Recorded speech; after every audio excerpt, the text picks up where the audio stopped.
말씀 보겠습니다. 제가 먼저 7장에 있는 73절부터 읽겠습니다. 이와 같이 제사장들과 레위 사람들과 문지기들과 노래하는 자들과 백성 몇 명과 느디님 사람들과 온 이스라엘 자손이 다 자기들의 성읍에 거주하였느니라.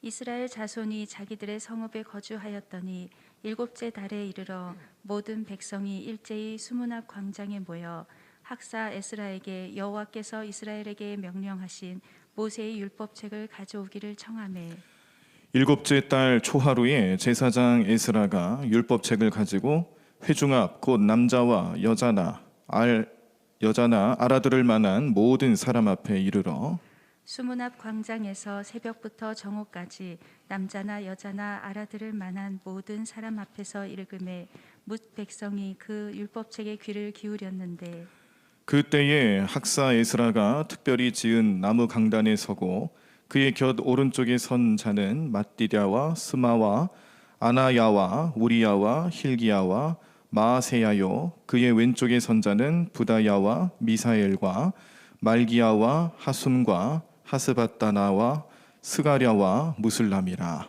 에스라가 모든 백성 위에 서서 그들 목전에 책을 펴니 책을 펼 때에 모든 백성이 일어서니라. 에스라가 위대하신 하나님 여호와를 송축하매 모든 백성이 손을 들고 아멘 아멘 하고 응답하고 몸을 굽혀 얼굴을 땅에 대고 여호와께 경배하니라. 예수아와 바니와 세레비아와 야민과 악굽과 사부대와 호디야와 마아세야와 그리다와 아사랴와 요사밧과 하난과 블라야와 레위 사람들은 백성이 제자리에 서 있는 동안 그들에게 율법을 깨닫게 하였는데 하나님의 율법책을 낭독하고 그 뜻을 해석하여 백성에게 그 낭독하는 것을 다 깨닫게 하니 백성이 율법의 말씀을 듣고 다 우는지라 총독 느헤미야와 제사장 겸 학사 에스라와 백성을 가르치는 레위 사람들이 모든 백성에게 이르기를 오늘은 너희 하나님 여호와의 성일이니 슬퍼하지 말며 울지 말라 하고 느헤미야가 또 그들에게 이르기를 너희는 가서 살찐 것을 먹고 단 것을 마시되 준비하지 못한 자에게는 나누어 주라. 이 날은 우리 주의 성일이니 근심하지 말라. 여호와로 인하여 기뻐하는 것이 너희의 힘이니라 하고 레위 사람들도 모든 백성을 정숙하게 하여 이르기를 오늘은 성일이니 마땅히 조용하고 근심하지 말라 하니 모든 백성이 곧 가서 먹고 마시며 나누어 주고 크게 즐거워하니 이는 그들이 그 읽어 들려준 말을 밝히 알미라. 그 이튿날 뭇 백성의 족장들과 제사장들과 레위 사람들이 율법의 말씀을 밝히 알고자 하여 학사 에스라에게 모여서 율법에 기록된 바를 본즉 여호와께서 모세를 통하여 명령하시기를 이스라엘 자손은 일곱째 달 절기에 초막에서 거할지니라 하였고 또 일러스되 모든 성읍과 예루살렘에 공포하여 이르기를 너희는 산에 가서 감람나무 가지와 들감람나무 가지와 화석류 나무 가지와 종려나무 가지와 기타 무성한 나무 가지를 가져다가 기록한 바를 따라 초막을 지으라 하라 한지라. 백성이 이에 나가서 나뭇가지를 가져다가 혹은 지붕 위에 혹은 뜰 안에 혹은 하나님의 전뜰에 혹은 수문 광장에 혹은 에브라임 문 광장에 초막을 짓되 사로잡혔다가 돌아온 회중이 다 초막을 짓고 그 안에서 거하니 눈의 아들 여호수아 때로부터 그 날까지 이스라엘 자손이 이같이 행한 일이 없었으므로 이에 크게 기뻐하며 에스라는 첫날부터 끝날까지 날마다 하나님의 율법책을 낭독하고 무리가 이레 동안 절기를 지키고 여덟째 날에 규례를 따라 성회를 열었느니라. 아멘. 자, 느헤미야는 바벨론 포로기를 겪은 이스라엘 백성들이 이제 70년이 됐을 때 하나님의 은혜와 긍휼에 따라서 포로 귀환이라는 아주 큰 역사를 맞이하게 됩니다. 포로로 붙잡혀 가는 것도 엄청난 일이었지만 그 포로로 붙잡혀간 70년의 세월을 다 채우고 난 뒤에 하나님께서 그들을 복귀하게 하신 것, 다시 고향 땅으로 돌아가게 하시고 예루살렘으로 돌아가게 하신 것도 엄청난 일이죠. 굉장한 기쁨이고 큰 은혜였고 놀랄만한 일이었습니다. 그런데 이런 것들이 그동안 70년이라는 세월 동안에 한 번에 될까요? 그렇지가 않죠. 여기에는 특별한 목적을 가지고 거기에 합당한 역할을 맡은 수많은 영적 지도자들과 또 인도자들이 분명히 있었습니다. 그 대표적인 인물이 바로 느헤미야예요. 그 느헤미야나 스룹바벨 같은 사람은 이제 행정적인, 그리고 이제 겉으로 드러나는 성읍을 재건한다든지 그 예루살렘 성전을 재건한다든지 또 그들의 삶의 터전을 다시 회복하는 일들, 이 눈에 보이는 일들을 담당해서 행정적인 절차도 밟게 하고 그런 것들을 회복하는 일에 앞장선 사람이었다라면, 오늘 우리가 보신 에스라, 느헤미야 8장에 이제 에스라라는 선지자면서 이 율법을 가르치는 학사라고 합니다. 이 사람이 등장해서 또 무엇을 담당했냐면은 영적인 부분을 담당한 거예요. 이스라엘 백성들이 단순히 우리는 이스라엘 민족이야, 우리는 유대 민족이야, 우리 민족끼리 모이자, 그렇게 해서 모이면 이스라엘입니까?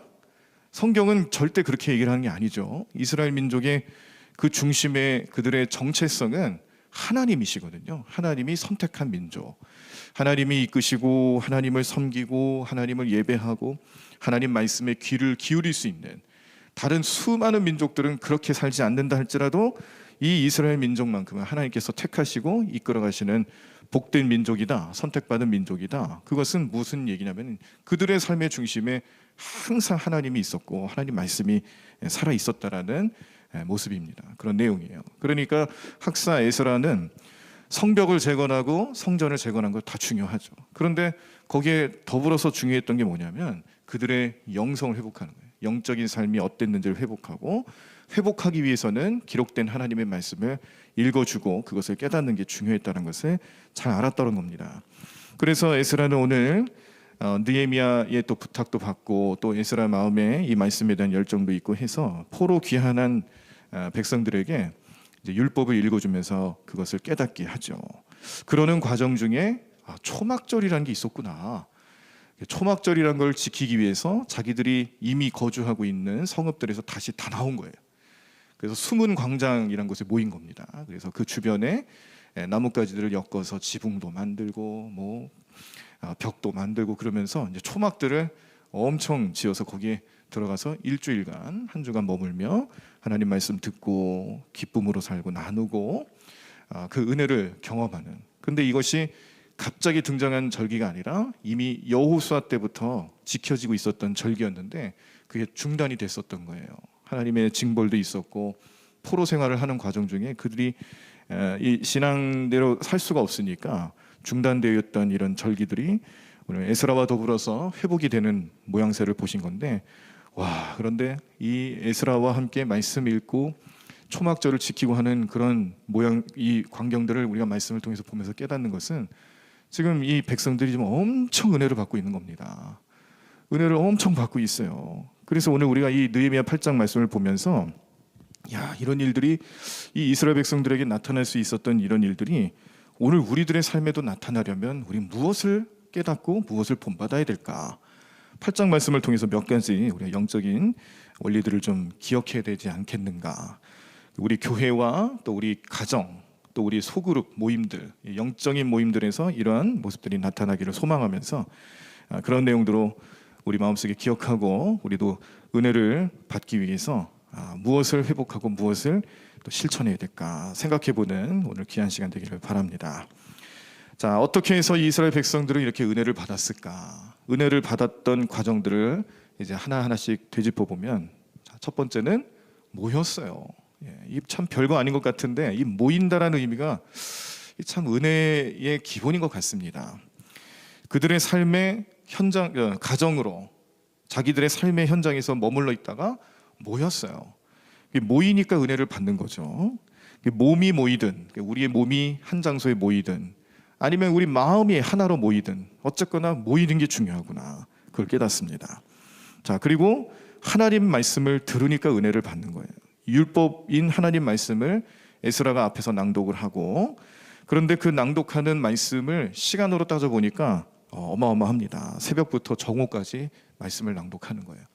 그 낭독하는 말씀, 하나님 말씀을 남자나 여자나 무릇 무슨 말을 하는지 알아들을 만한 사람들은 다 거기서 하나님 말씀을 들었는데, 특별한 모습이 있다라면은 하나님 말씀을 선포하는 그 자리에서 사람들이 앉아 있었냐? 아니에요. 말씀을 읽기 시작하니까 일어났어요. 일어나서 하나님 말씀을 들었어요. 이 일어나서 하나님 말씀을 듣는다는 것은 무슨 의미냐면은 내가 하나님 말씀에 귀를 기울여 듣겠습니다. 한쪽 귀로 들었다가 한쪽 귀로 흘려버리겠습니다. 이게 아니고요. 하나님 말씀을 내가 청종하겠습니다. 귀를 기울여 듣겠습니다라는 믿음의 고백이 이렇게 자리에서 일어나는 모양새로 나타나는 거죠. 그리고 자리에서 일어났다라는 것은 또 겸손한 태도를 하나님 앞에 보여주는 거예요. 하나님 말씀에 대한 경외심을 나타내 보이는 거예요. 우리도 뭐 누가 시키지 않아도 우리가 이 주변에 어떤 좀 권위 있는 분이나 아니면은 좀 존경할 만한 분이 있거나 그러면 자리에서 일어나잖아요. 꼭 존경할 만한 그런 분뿐만이 아니라 내가 좋아하는 사람이 있어도 자리에서 일어나잖아요. 자리에서 자연스럽게 일어나는 그런 마음은 또 더군다나 오늘 이렇게 말씀 앞에서 우리 이스라엘 백성들이 자리에서 일어났다는 것은 이제 그동안 그들이 말씀에 대해서 전혀 관심이 없던 이 백성들이 이제 하나님 말씀에 태도가 변한 거예요. 겸손해졌고 하나님을 경외하는 표현을 그렇게 자리에서 일어나는 것으로 표현했다는 겁니다. 자, 그리고 하나님 말씀을 선포할 때마다 백성들이 아멘, 아멘 하면서 화답을 했다. 자, 아멘, 아멘을 하니까 은혜를 받는 거예요. 말씀을 듣는 중간중간에 에스라가 이 하나님의 광대하신 모습과 또 성품, 하나님 어떤 분인지 그런 것들을 송축하고 찬양하면서 말씀을 전해줄 때마다 백성들이 손도 들어가면서 아멘, 아멘 그랬다는 겁니다. 그리고 몸을 굽혀서 얼굴을 땅에 대고 여호와께 경배도 합니다. 이것도 말씀에 대한 순종을 뜻하는 거죠. 그런데 우리가 이제 이렇게 은혜 받는 자리에서 아멘, 아멘 하는 사람들에게 은혜가 임하는구나라는 걸 보신 거예요. 괜히 앞에서 목사님들이 또 주의 종들이 설교 시간이나 예배 시간에 아멘 좀 하세요. 믿으시면 아멘 이렇게 인도하는 경우가 있잖아요.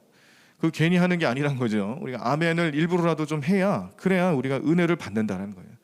아멘하는 습관들이 들을 때 은혜 받는 습관도 듣는 거예요. 오늘 느헤미야는 또 이 이스라엘 백성들과 에스라와 더불어서 이 아멘 아멘 하는 현장에서 얼마나 은혜가 넘치는가를 경험한 겁니다. 아멘하는 사람들에게 오늘도 은혜가 넘칠 줄로 믿습니다. 그렇죠. 아멘 하셔야죠. 계속 아멘 하자고 이렇게 인도를 하는데 아멘을 안 하시니까 자꾸 아멘 하자고 얘기하고 그런 거 아니겠어요? 근데 이게 좀 습관이 되셔야 돼요. 이게 뭐 하자고 하니까 하는 거지 자연스럽게 잘 안 되죠. 그래서 저는 이제 전에 있던 교회에서 그 교회도 큰 교회지만 아멘을 정말 안 해요. 그래서 깨달은 바가 있잖아요. 큰 교회라고 아멘 잘하는 게 아니구나. 근데 반대로 생각을 해봤어요. 그럼 아멘 잘하는 교회는 어떤 교회일까? 큰 교회라고 아멘 잘하는 건 아닌데 주변에 다른 교회에 이렇게 다녀보면은 아멘 잘하는 교회는 클 것 같아요. 아멘이시죠? 그런 어떤 감동을 받았어요. 그래서 이 큰 교회라는 의미가 뭐 제가 다른 얘기하는 거 아닙니다. 뭐 건물이 크고 뭐 성도들이 막 몇천 명씩 그런 교회를 말하는 게 아니라 큰이라는 교회예요. 큰이라는 교회. 그러니까 이 아멘을 하고 안 하고가 우리 어떻게 보면 이 과학적인 세상을 살아가는 우리의 마음에 아니 뭐 아멘 한다고 무슨 일이 있겠어 그런 마음을 가지실 수도 있는데 그렇지가 않더라고요. 우리가 신앙생활하면서는 좀 단순해질 필요가 있는 것 같아요. 너무 복잡하게 막 이것저것 따져가면서 하면은 못해요. 그런데 정말 단순하게 그냥 앞에서 하라 그러면 하고 오라 그러면 오고 찬양하자 그러면 찬양하고 기도하자 그러면 기도하고 그렇게 하다 보면은 그 가운데서 이 단순해진 우리의 심령에 성령님이 역사하시더라는 겁니다. 그래서 참 감사하고 고마웠던 것은 어느 교회를 가든지 아멘 정말 열심히 하고 아멘을 크게 하는 교회들은 뭐가 보여요. 그런 영적인 어떤 에너지들이 수많은 에너지들이 보여요. 은혜 받는 자세가 돼 있고 그러면은 말씀 전하는 자도 태도가 달라지죠. 앞에서 말씀을 전할 때도 내가 오늘 이 말씀 대충 전하면 안 되겠네. 야 이렇게 아멘 열심히 하시는 분들 앞에서 내가 대충 전했더니 큰일 나겠다. 그런 마음가짐을 또 갖게 돼요. 영적인 시너지 효과가 있더라는 겁니다. 그래서 우리 새벽 재단에 좀 졸립고 그런 분위기이기도 하지만 저는 이제 간절히 바라기로는 하여튼 모일 때마다 우리가 예배 드릴 때마다 뭐 어떤 모양새로 모이든지 하나님 말씀 선포되는 자리에서는 우리 성도님들이 아멘 참 잘했으면 좋겠다. 그래서 아멘 열심히 하고 아멘으로 화답하고 그럴 때 나도 모르는 사이에 은혜가 임한다는 것을 깨닫게 하십니다. 오늘 이 느헤미야와 백성들의 삶의 자리에서 에스라가 말씀 전하는 현장에서 이렇게 아멘하니까 은혜가 넘쳐났어요. 자, 그리고 말씀을 듣기는 듣는데 이게 어디 말씀 한번 듣는다고 그게 바로 이해가 되더랍니까? 이 목회자들도 그게 안 되는데요. 목회자들 신학 공부하는 사람들도 평생 목회하는 목사님들도 말씀 한번 듣는다고 그 말씀의 깊이 내용들 다 한 번에 깨닫는 게 아니거든요. 여러 번 읽어보고 연구하고 비교 분석하고 이러면서 어느 순간 주시는 지혜로 깨달음을 얻게 되는데 여기 느헤미야의 시절에도 마찬가지였어요. 말씀을 어려워하는 백성들이 분명히 있는 겁니다. 그러니까 여기에 말씀을 듣고 은혜도 되지만 근데 은혜가 잘 안 되는 부분도 있는 거죠. 말씀이 깨달아지지 않으니까 은혜가 안 되는 거예요. 그럴 때 가만히 있는 게 아니었다는 겁니다. 은혜를 받게 하기 위해서 여기 이 수많은 지도자들이 함께 움직이고 함께 열심을 냈어요. 그 명단들이 나오죠. 예수와 바니, 세레바, 야민, 악굽, 사부대, 호디야, 마세야, 그리다, 아사랴, 요사밧, 하난, 블라야, 레위 사람들, 이런 사람들이 그 처소에 있는 사람들 백성들에게 다 달라붙어가지고 율법을 가르치고 깨닫도록 도왔다. 그러니까 은혜를 받는 교회는 뭡니까? 너 은혜 받든지 말든지 난 상관 안 해. 그런 교회는 은혜가 안 되는 거예요. 어느 한 개인, 어느 한 성도를 놓고 함께 은혜 받기 위해서 어려워하는 부분이 있으면 도와주고 힘들어하는 부분이 있으면 함께 감당하고 옆에 누군가 항상 같이 있는 거예요. 새 가족이 오면은 그 새 가족에게 같이 누군가가 붙어서 아유 오늘 처음 오셨어요. 어떻게 오셨어요? 우리 교회는 이런 교회예요. 이런 교회 이런 여러 가지 모습으로 달라붙어서 도와주는 거예요. 신앙생활 오래 했는데 어려움을 겪는 성도들이 있어요. 신방 가는 거예요. 속장님이 신방 가요. 선교회장님이 전화해주고 신방 가고 목회자가 또 신방 가고 그러면서 그분들이 무슨 어려움을 갖고 있는지 함께 감당하고 기도하면서 함께 풀어나가는 거예요. 이렇게 성도들 사이에 관심이 있고 또 사랑이 넘치고 하는 그런 교회가 은혜가 넘치더라. 오늘 이 느헤미야의 말씀의 현장에서는 그런 은혜를 경험하는 겁니다. 하나님 말씀이 해석이 안 되고 어려움이 있다. 그러면 다른 사람들의 이야기를 들어보고 나도 적용해보고 그걸 해석해보고 느껴보고 기도하면서 그때 주시는 가르침, 그때 주시는 은혜가 임하니까 그 은혜가 얼마나 컸는지 모른다라는 것을 증명하는 거죠. 자, 이렇게 느헤미야가 그리고 또 에스라가 백성들을 모이게 하고 그 자리에서 말씀을 보고 은혜를 경험하는 자리에서 이렇게 은혜가 넘치게 되니까 나타나는 현상들이 있습니다. 첫 번째 현상이 회개예요. 회개. 자기들이 포로가 왜 됐는지 깨달았어요. 비록 조상들의 죄이긴 했지만 그 잘못이 민족적인 죄였어요. 자기들이 하나님 말씀 어기고 범죄한 이유 때문에 이렇게 포로기를 겪었구나 깨달았어요. 하나님 말씀이 들어가니까 회개부터 나오는 거예요. 그랬더니 또 그 자리에서 회개하니까 막 눈물 콧물 흘려가면서 막 엄청 슬퍼하며 울어댑니다. 그런데 백성들의 삶에 하나님께서 원하시는 모습은 슬퍼하고 회개하고 깨달음을 얻고 슬퍼하고 눈물 흘리는 것까지는 좋은데 그게 평생 가는 건 하나님 뜻이 아니거든요.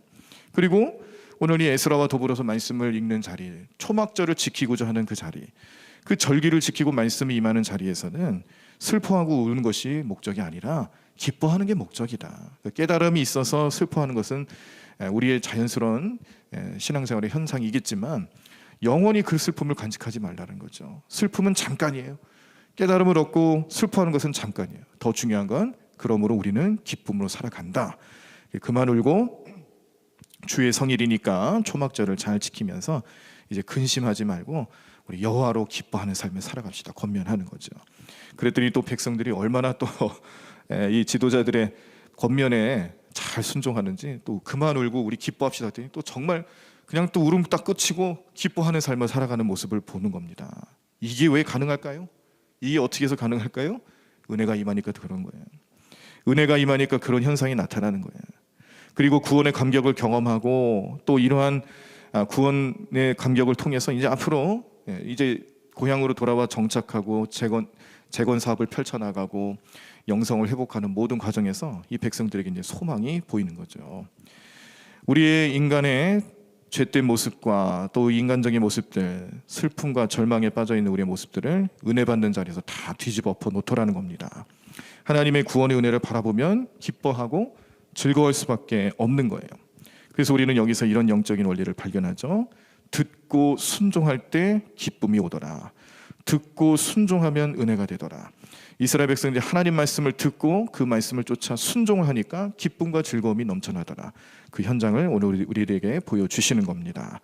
그래서 우리도 이런 마음을 가지고 은혜 받기 위해서 늘 기도하시고 또 내 마음속에 성령님 함께 해달라고 요청하시고 바라시면서 하루하루 은혜 받는 삶이 되게 도와달라고 구하실 때마다 주님의 은혜가 함께 하시는 우리 모든 성도님들의 삶에 오늘 이 느헤미야와 함께 하셨던 하나님의 은혜가 함께 하셔서 우리 삶에도 은혜가 넘치고 기쁨과 소망이 넘치는 귀한 삶으로 이끌어 주실 줄로 믿습니다. 실제로 우리 이 대한민국 이 땅에 과거에 이러한 은혜의 현장이 수많이 있었죠. 대표적인 것을 제가 세 가지만 간단히 말씀드리겠습니다. 1903년 원산 부흥운동이라는 게 있었어요. 자, 그때 당시 이제 선교사들과 그리고 몇 안 되는 성도들이 모여서 성경 공부를 하는 시간을 가졌어요. 우리가 보통 이 사경회라는 얘기 들어보셨죠? 옛날 표현이긴 합니다만 사경회라고 그러면 이제 예전에는 하루 종일 그 먹고 자는 것 그런 일 빼고는 그냥 말씀만 보는 시간이 사경회였어요. 근데 이제 이게 점차 시간이 지나면서 성경 공부라는 체계로 바꿔가면서 사경회가 좀 형식이 바뀌었는데 옛날에는 정말 무식하게 했습니다. 그냥 무조건 말씀 보는 거예요. 그래서 사경회 기간 뭐 일주일간 하겠습니다. 그러면 일주일 동안 뭐 성경을 뭐 몇 독을 하든지 그냥 보는 거예요. 계속 보기만 하는 거예요. 그런 목적을 가지고 모이는 성경 공부 시간. 그런데 선교사들이 가만히 대한민국 사람들 보니까 그때는 또 얼마나 선교사들이 서양 사람들의 눈에 봤을 때는 미개해 보입니까? 말도 잘 안 듣고 문화도 다르고 알아듣지도 못하고 고집도 세고 뭐 이런 게 있으니까 선교사들이 너무너무 힘들었나 봐요. 그래서 좀 자꾸 이렇게 그 한국 사람들 자기의 선교 대상이 되는 사람들을 막 아랫사람 취급하고 그리고 수준 낮은 사람으로 취급하고 그렇게 보는 시선들이 있었대요. 그러니까 성경 공부를 하자고 모이고 그렇게 모임을 가져도 이 사람들은 섬기러 온 게 아닌 거예요. 막 시간이 지나면서 선교사들의 마음에 섬기려 하는 마음보다는 저 미개한 사람들 이런 마음들이 자꾸 생겼다는 겁니다. 근데 어느 순간 성령님께서 그 마음을 만져주십니다. 우월주에 빠졌던 선교사들이 회개하기 시작했어요. 그랬더니 회개하는 내용을 들은 그 자리에 함께했던 성도들이 자기들도 회개하는 거예요. 왜냐하면 자기들도 선교사들을 미워했거든요. 모르겠어요? 사람이 모르겠습니까? 자기 미워하는 거 다 알죠? 그럼에도 그냥 가만히 있었던 거예요. 그런데 선교사들이 먼저 고백하고 회개하니까 나도 그랬네 그런 마음들이 생기면서 막 같이 회개하는 거예요. 이게 집단적인 회개 운동으로 펼쳐나가면서 나중에 평양 대부흥운동 1907년 평양 대부흥운동으로 번지게 되는 겁니다. 그때 엄청난 부흥운동이 있었다는 거예요. 우리가 감히 상상할 수 없는 그런 부흥운동이 일어나면서 우리 대한민국 이 땅에 이 복음의 열기가 정말 어마어마했다. 그래서 교회사적으로 봤을 때에 이 원산 부흥운동부터 시작해서 나타난 평양 대부흥운동, 그리고 여기 중심에 있었던 하디라는 선교사가 있는데 이 하디 선교사님이 이끌어갔던 이런 모임들, 이런 부흥운동들이 우리 한국 교회사에 있어서는 아주 큰 엄청난 획을 이룬 그런 아주 귀한 사역이었습니다. 이 부흥운동이 이제 막 전국적으로 펼쳐나가면서 이제 시간이 지나다 보니까 좀 식죠. 그래서 이것을 그냥 내버려두면 안 되겠다 싶었던 교회 지도자들이, 선교사들이 이제 1909년이 됐을 때 개성이라는 곳에서 일주일간 산상 기도를 하자. 그리고 지방 전도를 다니기 시작을 합니다. 그렇게 해서 9월쯤 됐을 때, 1909년 9월쯤 됐을 때 이제 서울에서 개최된 남감리회 선교연회가 있었어요. 지금은 우리가 감리교회가 이제 뭐 북감리, 남감리 구별 없이 하나의 감리교회, 한국교회는 하나의 감리교회입니다. 제가 이 말씀을 좀 강조해서 드리는 이유가 있어요. 주변에 어떤 교파, 어떤 교회가 이제 포교 활동을 하고 뭐 전도할 때 우리는 무슨 감리교회예요 이렇게 얘기하는 경우가 있으면 다 이단이에요. 이단이라고 보시면 돼요. 왜요? 우리 한국에는 감리교회 하나밖에 없어요. 교파 그 파벌이 하나밖에 없어요. 우리 장로교회 같은 경우는 이제 여러 그 단체들이 있지 않습니까? 장로교회에 속해 있지만 무슨 파 그렇게 갈래가 있어요. 그런데 감리교회는 좀 특징이 그거예요. 하나로 계속 유지가 돼 있었어요. 미국 같은 경우에는 북감리교회, 남감리교회에 있어서 그 두 감리교 단체에서 같은 감리교회지만 서로 성향이 다른 감리교회에서 한국을 향해 선교를 했기 때문에 여기도 북감리교회에서 개척한 교회 또 남감리교회에서 개척한 교회들이 그 우리 한국 교회 이제 역사 중에 이게 구별돼서 시작이 됐습니다만 나중에 하나가 됐어요. 우리 한국 감리교회는 그런 하나라는 특징이 있어요. 그래서 기독교 대한감리회라는 명칭을 쓰지 않고 다른 명칭을 쓴다. 좀 이상한 명칭, 뭐 예수교 무슨 감리회, 뭐 이런 이상한 조금 다른 명칭을 쓴다 그러면 의심하셔도 돼요. 아시겠죠? 네. 그런 어떤 교회가 뭐 우리 집 주변에 세워지고 뭐 우리한테 뭐 교회를 소개하면서 교회 와봐라 뭐 그러면은 이단이라고 생각하셔도 돼요. 네. 그리고 이제 그런 단체들이 대체로 어떤 단체가 그런 행태들을 벌이냐면 통일교가 이름 바꿔서 미혹하는 일을 잘합니다. 그리고 여러분 잘 아시는 신천지 같은 경우는 뭐 온갖 거짓말을 해가면서 그렇게 해서 자기네 신천지 집단으로 데려온 거를 오히려 축복받는다고 그러죠. 거짓말을 해가면서 뭐 별의별 짓을 다 해가면서 심지어는 몸을 팔아가면서까지도 포교 활동하라고 시키는 게 신천지예요. 얼마나 무시무시한 집단입니까? 그러니까 우리 감리교 이름을 사칭해서 그렇게 성도들을 미혹할 수도 있어요. 그래서 감리교 명칭을 쓸 때 기독교 대한감리회가 아니면은 의심하셔야 돼요. 네, 제가 딴 얘기가 여기까지 왔는데, 그래서 이 남감리회 선교연회 그때 표어를 100만 심령을 그리스도에게라고 정하면서 그때 나타났던 운동이 100만 명 구령 운동이라는 거예요. 100만 명을 우리가 영혼구원하자. 각 교파 간의 연합운동에 큰 영향을 줬고요. 이런 구령운동을 실시하면서 우리가 이렇게 은혜 받고 성령 충만하고 회개 기도하고 그 결과로 나타난 것은 사명이구나. 사명 감당하는 삶을 우리에게 허락하시는구나. 깨달음을 얻은 거죠.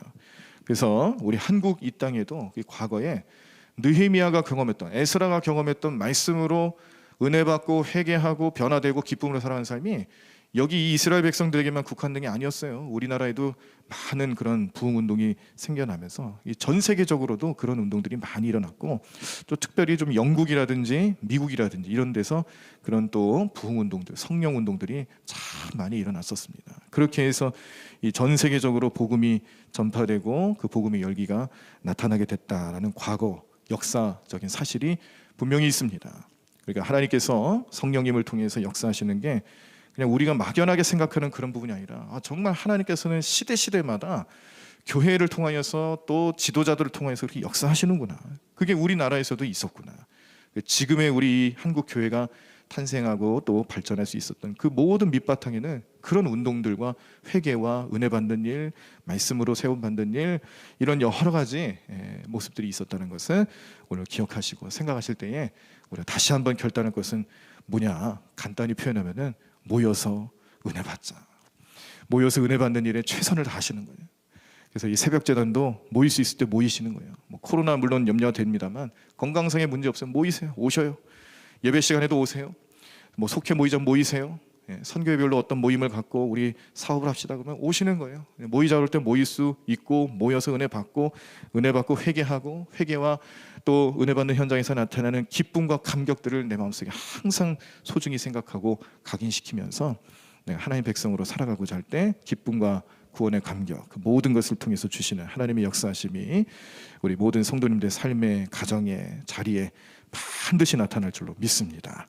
모이고 회개하고 구원의 소망을 얻을 수 있는 오늘 하루의 삶 되기를 간절히 축원합니다. 찬양하시고 기도하겠습니다. 우리 아까 함께 찬양하셨던 비전 찬양하시면서 내 마음속에 하나님 은혜 주시면서 나를 통해서 주시는 비전, 나를 통해서 주시는 하나님 마음, 오늘 붙잡고 그 소망 붙잡고 살아가겠다 결단하시면서 기도하며 나아가도록 하겠습니다. 함께 찬양하겠습니다.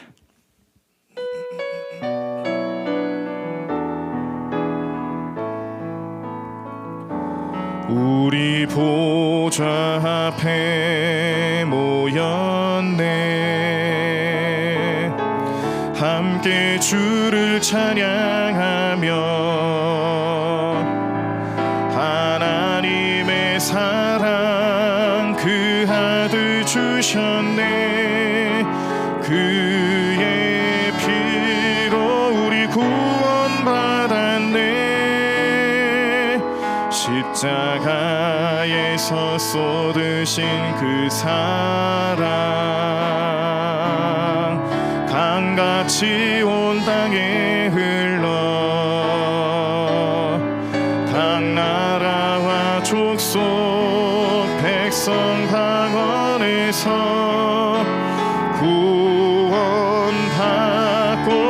경배드리네.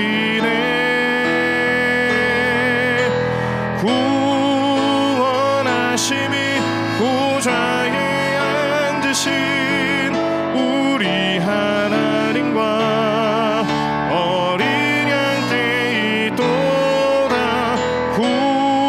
구원하심이 보좌에 앉으신 우리 하나님과 어린 양 때이도다. 구원하심이 보좌에 앉으신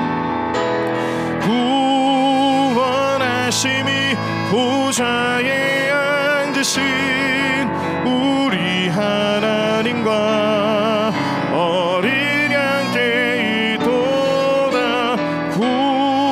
구원하심이 보좌에 앉으신 우리 하나님과 어린 양 때이도다. 우리 다시 한번 구원하심이 보좌에 앉으신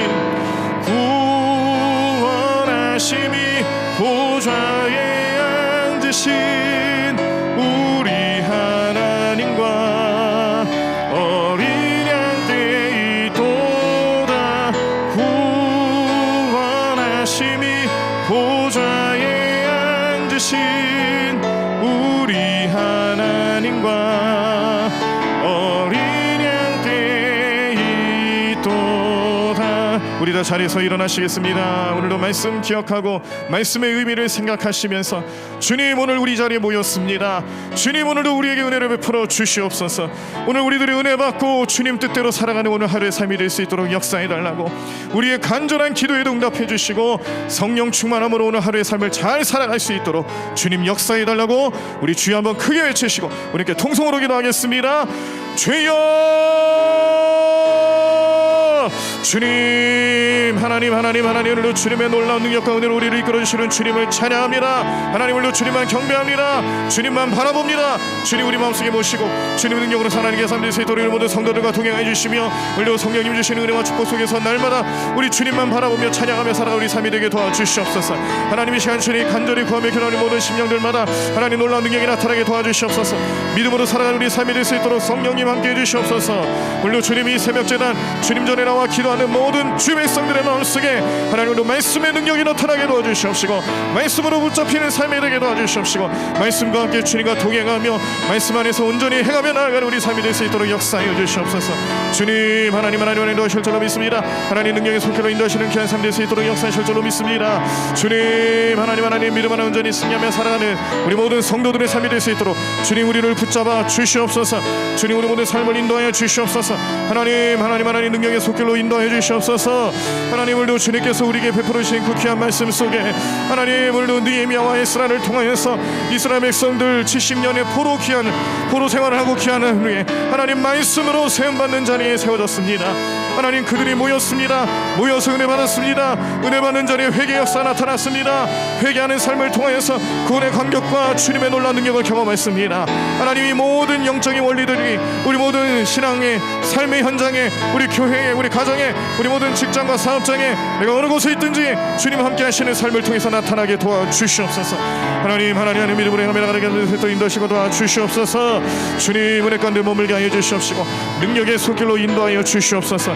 하나님 크신 능력 가운데 함께하는 게 삶될 수 있도록 인도하시고 실제로 믿사오니 주님, 하나님 놀라운 능력이 온전히 나타날 수 있도록 인도하여 주시옵소서.